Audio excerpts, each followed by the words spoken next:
새벽 4시 이선영은 타는 냄새를 맡았다. 정확히는 타는 냄새가 아니었다. 가스도 아니었고 연기도 아니었다. 그저 무언가 낡아서 쓰러지는 오래된 것이 끝을 향해 가는 냄새였다.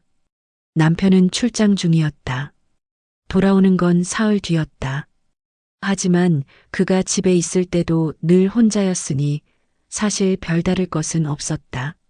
선영은 부엌으로 향했다. 보일러실 문을 열었다. 계량기는 멀쩡했다. 배관도 제자리에 있었다. 하지만 냄새는 여전히 코끝을 맴돌았다. 그녀는 관리사무소에 전화를 걸었다. 신호음만 길게 이어졌다. 새벽이었다. 아무도 받지 않았다. 선영은 창밖을 바라봤다. 어둠이 깔려 있었다. 불빛 하나 없는 거리. 잠든 세상. 그녀도 오랫동안 잠들어 있었다.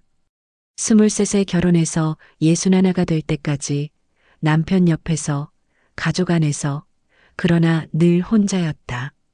누군가 깨워주길 기다렸다. 하지만 아무도 오지 않았다. 선영은 휴대폰을 들었다.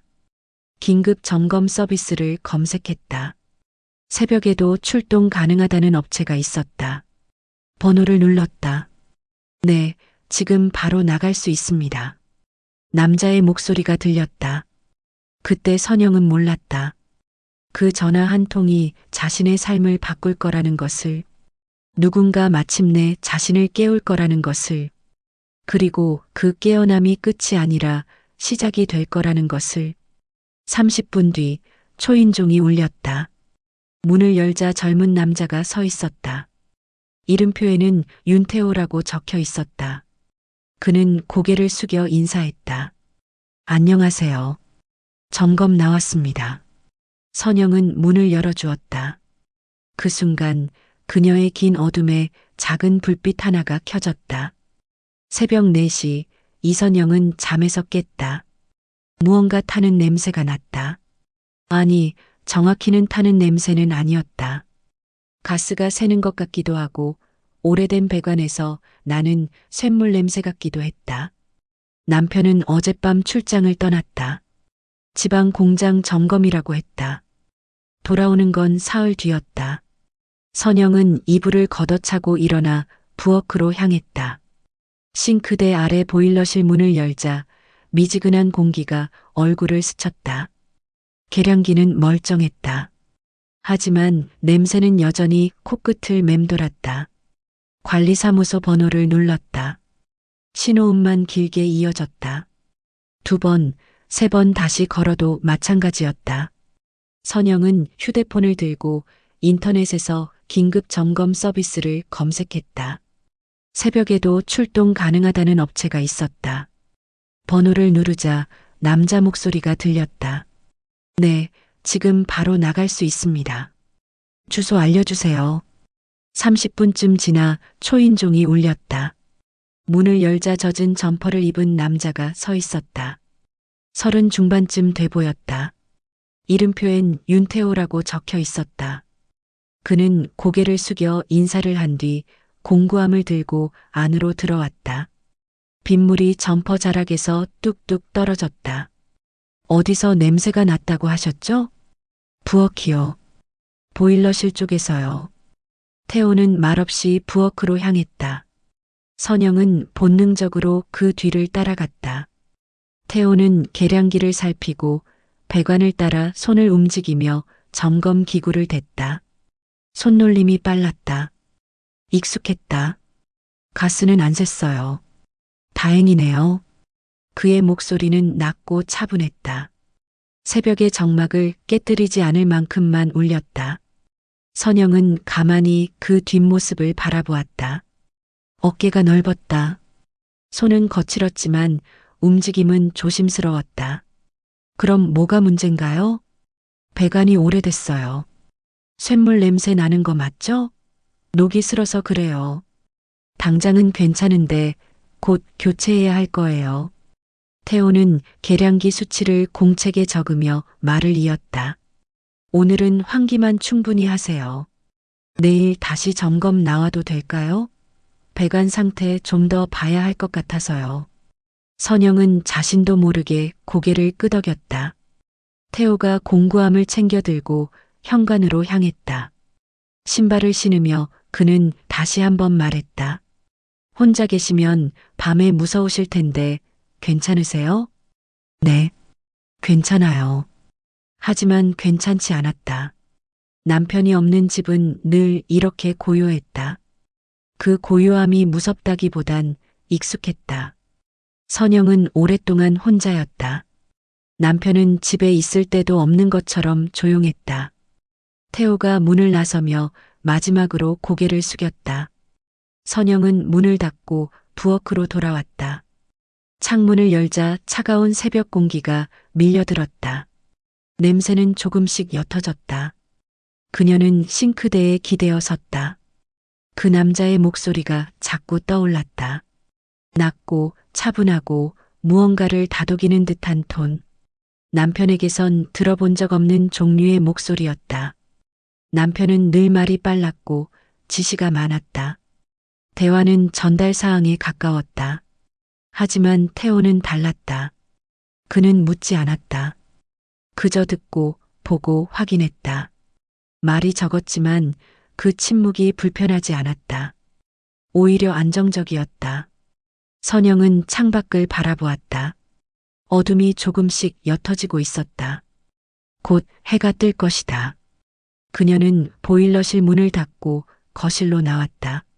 소파에 앉아 무릎을 감쌌다. 내일 그 남자가 다시 온다. 그 생각이 이상하게 오래 남았다. 다음 날 오후 비가 내렸다. 선영은 아침부터 집안을 정리했다. 청소기를 돌리고 싱크대를 닦고 거실 소파 쿠션을 털었다. 남편이 없을 때면 늘 이렇게 움직였다. 가만히 있으면 생각이 많아졌다. 2시쯤 초인종이 울렸다. 태호였다. 어제와 같은 점퍼를 입고 있었지만 이번엔 큰 장비 대신 작은 공구함만 들고 있었다. 빗물에 젖은 어깨가 어둡게 물들어 있었다. 안녕하세요. 어제 말씀드린 점검 나왔습니다. 선영은 문을 열어주며 고개를 끄덕였다.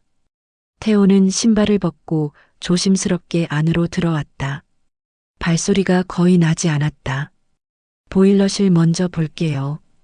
그는 부엌으로 향했다.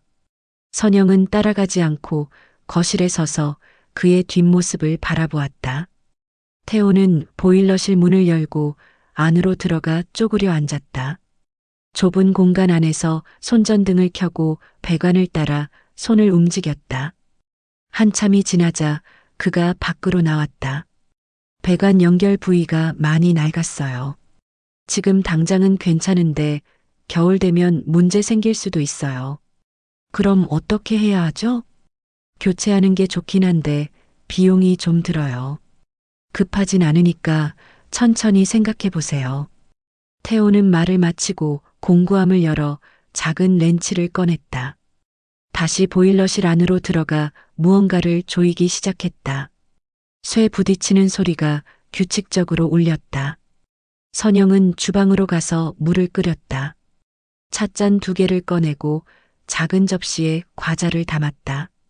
남편에게 이런 걸 해준 게 언제였는지 기억나지 않았다.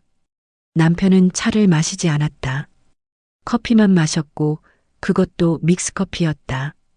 태호가 작업을 마치고 나왔을 때 선영은 차를 내밀었다. 드세요. 추우셨을 것 같아서요. 태호는 잠시 망설이다가 고개를 숙여 인사하며 받았다. 그는 싱크대에 기대어 서서 천천히 차를 마셨다. 손에 묻은 기름때가 검게 남아 있었다. 혼자 계세요? 태호의 질문이 조용히 떨어졌다. 선영은 고개를 끄덕였다. 네. 남편은 출장 중이에요. 사흘쯤 있어야 와요. 자주 출장 가세요? 요즘은 그래요. 예전엔 안 그랬는데. 선영은 말을 멈췄다. 더 이상 말하고 싶지 않았다. 태호도 더 묻지 않았다. 그는 찻잔을 들고 창밖을 바라보았다. 빗줄기가 점점 굵어지고 있었다.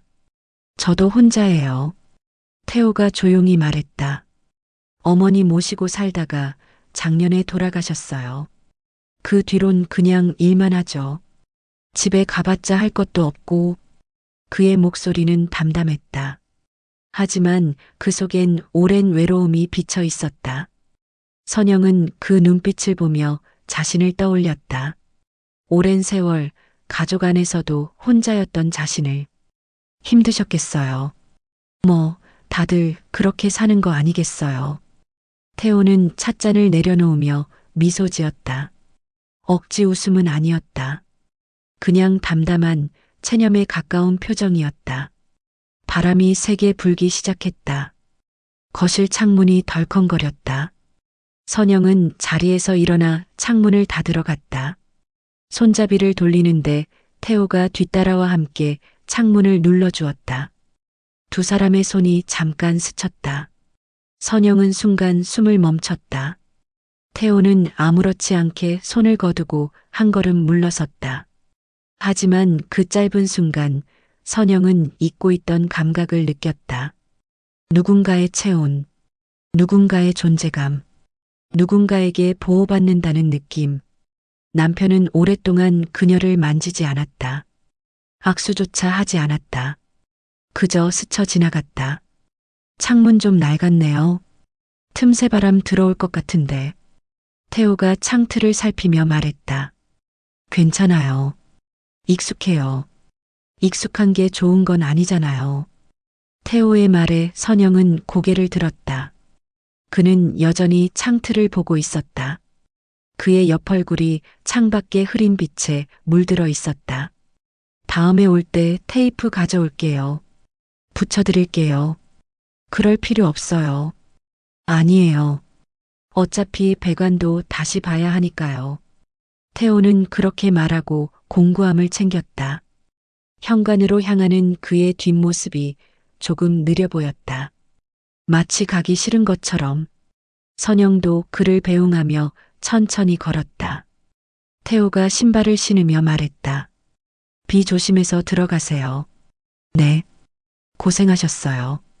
문이 닫혔다. 선영은 문 앞에 서서 한참을 멍하니 서 있었다. 밖에서 발소리가 점점 멀어졌다. 엘리베이터 소리가 들렸다. 그제야 선영은 거실로 돌아왔다. 찻잔 두 개가 싱크대에 나란히 놓여 있었다. 그녀는 그 잔을 들고 물에 헹궜다. 손끝에서 미지근한 온기가 느껴졌다. 태호가 잡았던 잔이었다. 창밖으로 비가 내렸다. 선영은 소파에 앉아 무릎을 감싸며 빗소리를 들었다. 방 안은 고요했다. 하지만 어제와는 달랐다. 누군가의 온기가 남아 있었다. 그날 밤 남편에게 전화가 왔다. 나 내일 모레 들어간다. 저녁 준비해놔. 짧은 통화였다. 안부도 걱정도 없었다. 선영은 전화를 끊고 침대에 누워 천장을 바라보았다. 태호의 목소리가 떠올랐다. 혼자 계세요? 그 질문이 자꾸만 되풀이됐다. 사흘 뒤 남편이 돌아왔다. 현관문이 열리는 소리에 선영은 부엌에서 고개를 들었다. 남편은 가방을 소파에 던지고 넥타이를 풀었다. 인사는 없었다. 집이 왜 이렇게 어수선해? 남편의 첫마디였다. 선영은 냉장고 문을 닫으며 대답했다. 어수선한 게 어딨어요? 보일러실 문이 열려 있잖아. 정리 좀 해놔. 선영은 아무 말도 하지 않았다. 남편은 가방을 들고 안방으로 들어갔다. 문이 닫혔다. 저녁을 차리며 선영은 남편의 가방을 힐끗 보았다. 지퍼가 반쯤 열려 있었고 안에서 영수증 뭉치가 삐져나와 있었다. 그녀는 시선을 돌렸다. 보고 싶지 않았다. 하지만 저녁을 먹는 내내 그 영수증이 신경 쓰였다. 남편은 밥을 먹으며 휴대폰만 들여다봤다. 선영이 국을 더 떠주려 하자 손으로 막았다. 됐어. 배불러. 출장 어땠어요? 그냥 그랬지. 대화는 거기서 끝났다. 남편은 설거지도 거들지 않고 방으로 들어갔다. 선영은 혼자 식탁을 정리하며 가방을 다시 보았다. 밤이 깊어졌다. 남편은 샤워를 하고 침대에 누웠다. 곧 코 고는 소리가 들렸다. 선영은 거실 소파에 앉아 있었다. 잠이 오지 않았다. 새벽 1시쯤 그녀는 조용히 일어나 남편의 가방으로 갔다. 손을 뻗었다. 떨렸다. 하지만 멈출 수 없었다. 지퍼를 열자 영수증들이 쏟아졌다. 식당 영수증, 커피숍 영수증, 그리고 카드 명세서. 김지연님과 함께 이용하신 내역입니다. 선영의 손이 멈췄다. 김지연. 낯선 이름이었다. 그녀는 명세서를 펼쳤다. 고급 레스토랑, 호텔 라운지, 꽃집. 가슴이 얼어붙었다. 선영은 영수증을 다시 가방에 넣었다. 손이 떨렸지만 울지 않았다. 그저 소파에 앉아 어둠 속을 바라봤다. 다음 날 남편은 일찍 출근했다. 선영은 남편의 휴대폰을 열어보았다. 비밀번호는 예전 그대로였다. 남편은 비밀을 숨길 생각조차 하지 않았다. 메시지함을 열었다. 김지연이라는 이름이 보였다. 어제 정말 즐거웠어요. 다음 주에도 그 식당 어때요? 남편의 답장. 좋아. 수요일에 보자. 선영은 휴대폰을 내려놓았다. 가슴이 텅 비는 느낌이었다. 분노도 슬픔도 아니었다. 그냥 공허했다. 오후가 되자 태호에게서 문자가 왔다. 보일러 상태 확인차 오늘 들러도 될까요? 선영은 한참을 문자를 들여다보다가 답장을 보냈다. 네. 와주세요. 2시간 뒤 태호가 찾아왔다. 선영은 문을 열어줬다. 태호는 평소처럼 인사하며 부엌으로 향했다. 하지만 선영의 표정을 보고 걸음을 멈췄다. 괜찮으세요? 선영은 고개를 끄덕였다. 하지만 목소리가 나오지 않았다. 태호는 공구함을 내려놓고 그녀를 바라봤다. 무슨 일 있으세요? 선영은 입술을 깨물었다. 참으려 했지만 참아지지 않았다. 눈물이 차올랐다. 저 혹시 사람 믿는다는 게 어떤 기분인지 아세요? 태호는 잠시 침묵했다. 그러다 조용히 대답했다. 믿는 게 아니라 그냥 한 번 더 기회를 주는 거 아닐까요? 선영은 고개를 저었다. 기회를 줘도 소용없는 사람도 있어요. 태호는 더 묻지 않았다. 그는 고개를 끄덕이고 부엌으로 갔다. 선영은 거실에 남아 창밖을 바라봤다. 태호의 말이 오래 남았다. 한 번 더 기회를 주는 것. 하지만 선영은 알고 있었다. 남편에게 기회는 이미 끝났다는 것을. 며칠 후 선영은 관리사무소로부터 연락을 받았다. 보일러가 오래돼서 교체 권장 대상으로 나왔어요. 업체 통해서 직접 계약하셔도 되고요. 전화를 끊고 선영은 한참을 망설였다. 남편에게 말해야 하나.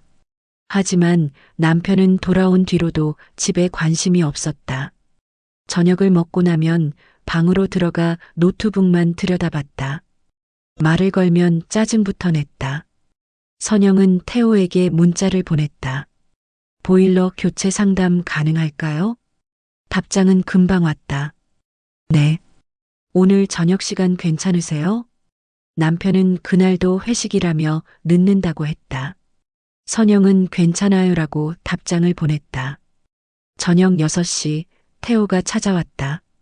이번엔 작은 카탈로그 봉투를 들고 있었다. 선영은 문을 열어주며 부엌으로 안내했다. 태호는 식탁에 카탈로그를 펼치고 설명을 시작했다. 이 모델이 요즘 많이 쓰는 거예요. 효율 좋고 AS도 괜찮아요. 가격은 이 정도 나올 거고요. 선영은 고개를 끄덕이며 들었다. 하지만 집중이 되지 않았다. 자꾸 태호의 손을 보게 됐다. 거칠지만 정갈한 손. 카탈로그를 넘기는 손놀림이 조심스러웠다. 이선영 씨? 태호가 조용히 불렀다. 선영은 화들짝 정신을 차렸다. 아, 네. 죄송해요. 그 모델로 하면 될 것 같아요. 그럼 견적서 보내드릴게요. 남편분이랑 상의하시고 연락 주세요.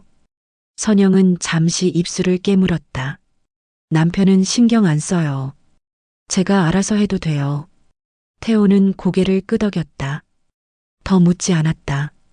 그는 카탈로그를 정리하며 일어섰다. 하지만 현관으로 가지 않았다. 잠시 주춤거리더니 조심스럽게 말했다. 이선영 씨. 네. 괜찮으세요? 그 질문에 선영은 고개를 들었다. 태호는 그녀를 똑바로 보고 있었다. 걱정이 묻어난 눈빛이었다. 저기 이런 말하면 안 되는 거 아는데요. 태호가 말을 이었다. 그날 이후로 계속 생각이 났어요. 혼자 계신 모습이, 차 내주시던 모습이, 창문 닫을 때 손 떨리던 거. 선영은 숨을 멈췄다. 저도 혼자 살아서 아는데요. 외롭다는 게 어떤 건지, 집에 있어도 혼자라는 게 얼마나 힘든지. 태호의 목소리가 낮게 깔렸다. 이선영 씨, 혹시 힘드시면 언제든 연락하세요. 제가 뭘 해드릴 순 없지만 그냥 말벗이라도 돼드릴게요. 선영은 가만히 그를 바라보았다. 가슴이 뜨거워졌다. 누군가 자신을 걱정해준다는 게 얼마만인지 기억나지 않았다. 윤태호 씨? 네. 저도 그랬어요. 선영이 조용히 말했다. 그날 이후로 자꾸 생각났어요. 태호 씨 목소리, 차 마시던 모습, 창문같이 닫아주시던 거. 태호가 숨을 들이켰다. 하지만 우리는 너무 다른 위치에 있어요. 저는 결혼했고 태호 씨는 알아요. 태호가 고개를 숙였다. 알아요. 그래서 더 조심하려고 했어요. 그런데 자꾸 마음이 가더라고요. 이선영 씨 생각하면 가슴이 아파요. 왜 이렇게 좋은 사람이 혼자 힘들어하고 있을까? 왜 아무도 이 사람을 안아주지 않을까? 선영의 눈가가 뜨거워졌다. 눈물이 차올랐다. 참으려 했지만 참아지지 않았다. 눈물 한 방울이 뺨을 타고 흘러내렸다. 태호가 한 걸음 다가왔다. 하지만 손을 뻗지는 않았다. 그저 조용히 서서 그녀를 바라봤다. 울지 마세요. 미안해요. 그냥 이런 말 들어본 게 너무 오래돼서. 선영은 손등으로 눈물을 닦았다. 남편은 저를 안 봐요. 제가 뭘 하는지, 뭘 느끼는지 아무 관심이 없어요. 저도 이제 익숙해졌다고 생각했는데 익숙해지면 안 돼요. 태호가 단호하게 말했다. 사람은 사랑받아야 해요. 누군가에게 소중한 존재가 돼야 해요. 그게 당연한 건데 왜 이선영 씨는 그걸 포기하고 사세요? 선영은 고개를 저었다. 포기한 게 아니에요. 그냥 방법을 모르겠어요. 태호는 잠시 침묵했다. 그러다 주머니에서 작은 손전등을 꺼냈다. 작고 낡은 랜턴이었다. 그는 그걸 식탁 위에 올려놓았다. 이거요.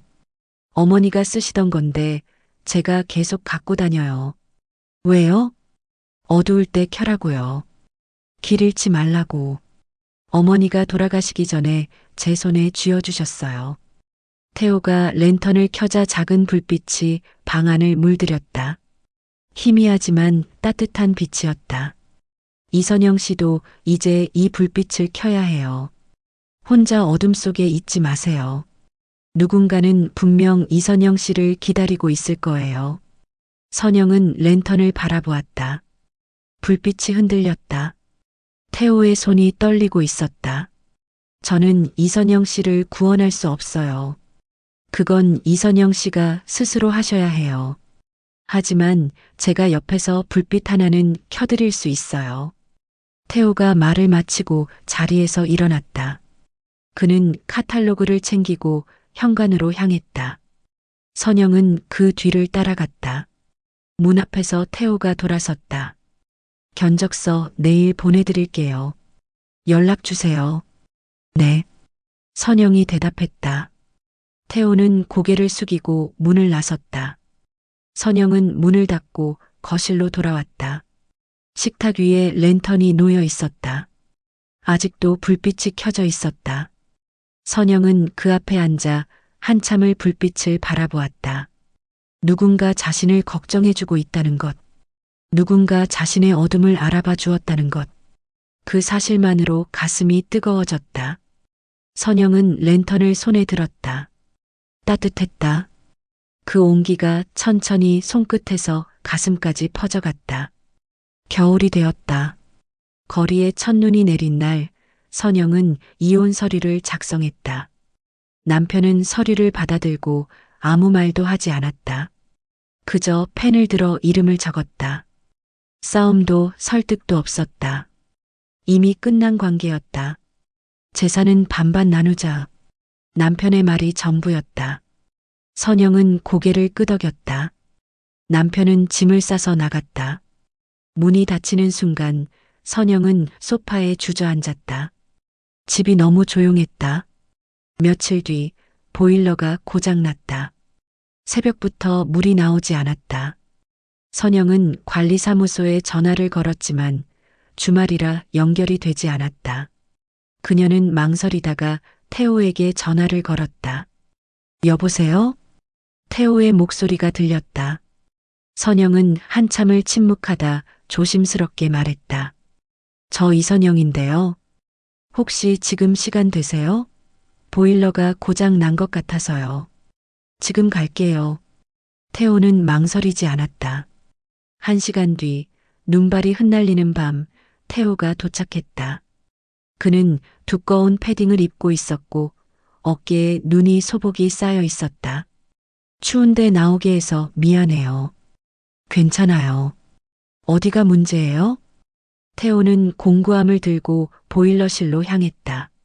선영은 그 뒤를 따라갔다. 태호는 보일러 앞에 쪼그려 앉아 이곳저곳을 점검했다. 손놀림이 빨랐다. 배관이 얼었네요. 온도 센서도 고장 난 것 같고요. 조금만 기다리세요. 태호는 작업을 시작했다. 선영은 부엌에서 물을 끓여 차를 준비했다. 손이 떨렸다. 오늘 할 말이 있었다. 30분쯤 지나 태호가 작업을 마쳤다. 이제 괜찮을 거예요. 오늘 밤은 따뜻하게 주무실 수 있어요. 고마워요. 선영은 차를 건넸다. 태호는 받아들고 식탁에 앉았다. 선영도 맞은편에 앉았다. 두 사람 사이에 짧은 침묵이 흘렀다. 윤태호 씨? 선영이 먼저 입을 열었다. 나 이 집 떠날 거예요. 태호가 고개를 들었다. 그의 눈빛이 흔들렸다. 남편이랑 이혼했어요. 며칠 전에요. 그러셨구나. 태호는 찻잔을 내려놓았다. 괜찮으세요? 모르겠어요. 괜찮은 건지 아닌 건지. 그냥 이제 끝났다는 것만 알아요. 선영의 목소리가 떨렸다.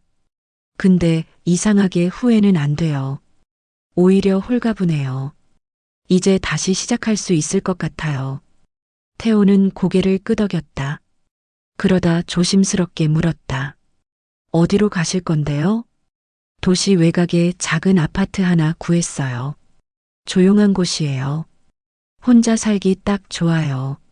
선영은 잠시 망설이다가 말을 이었다. 태호 씨, 그동안 고마웠어요. 태호 씨 덕분에 용기를 낼 수 있었어요.